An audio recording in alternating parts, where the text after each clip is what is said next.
بسم اللہ الرحمن الرحیم نحمدہ ونصلی علی رسولہ الکریم۔ حسن بصری رحمۃ اللہ علیہ کی کلام کی تشریح۔ نمبر 1، میں نے جان لیا کہ کوئی مجھ سے میرا رزق نہیں لے سکتا تو میرا دل مطمئن ہو گیا۔ یہاں حسن بصری رحمۃ اللہ علیہ ہمیں توکل اور اطمینان قلب کا راز بتاتے ہیں۔ رزق کے معاملے میں انسان سب سے زیادہ پریشان رہتا ہے، لیکن جب یہ یقین پیدا ہو جائے کہ رزق لکھا جا چکا ہے، کوئی چھین نہیں سکتا، تو دل بے فکری اور سکون سے بھر جاتا ہے۔ اعوذ باللہ من الشیطان الرجیم، بسم اللہ الرحمن الرحیم۔ وما من دابۃ فی الارض الا علی اللہ رزقها۔ اللہ ہر جاندار کا رزق اپنے ذمے لے چکا ہے۔ نمبر 2، میں نے جان لیا کہ کوئی دوسرا میرے لیے عمل نہیں کر سکتا تو میں عبادات میں مشغول ہو گیا۔ نجات کا دار و مدار اپنے عمل پر ہے۔ کوئی رشتہ، درجہ یا دوستی قیامت کے دن کام نہیں آئے گی۔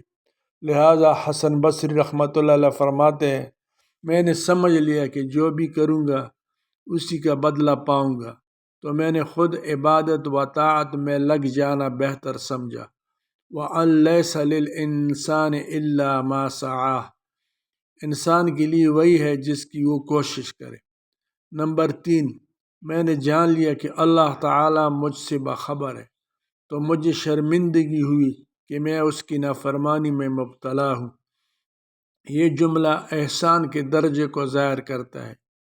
احسان وہ مقام ہے جہاں بندہ یوں عبادت کرتا ہے جیسے وہ اپنے رب کو دیکھ رہا ہو، اور اگر وہ اسے نہ دیکھ سکے تو یہ یقین رکھے کہ اللہ اسے دیکھ رہا ہے۔ یہ شعور انسان کے اندر گناہوں سے حیا پیدا کرتا ہے۔ اگر ہمیں یقین ہو کہ اللہ ہر لمحے ہمیں دیکھ رہا ہے تو گناہ سے پہلے ہی دل کانپ جائے۔ نمبر 4، میں نے جان لیا کہ موت میری طاق میں ہے، تو میں نے رب سے ملاقات کی تیاری شروع کر دی۔ موت ایک یقینی حقیقت ہے جو ہر لمحہ قریب تر آ رہی ہے۔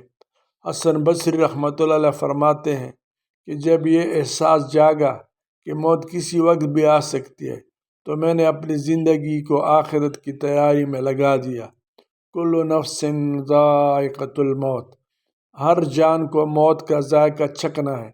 جو شخص موت کا یاد رکھتا ہے وہ دنیا کی دھوکہ دہی سے بچ جاتا ہے۔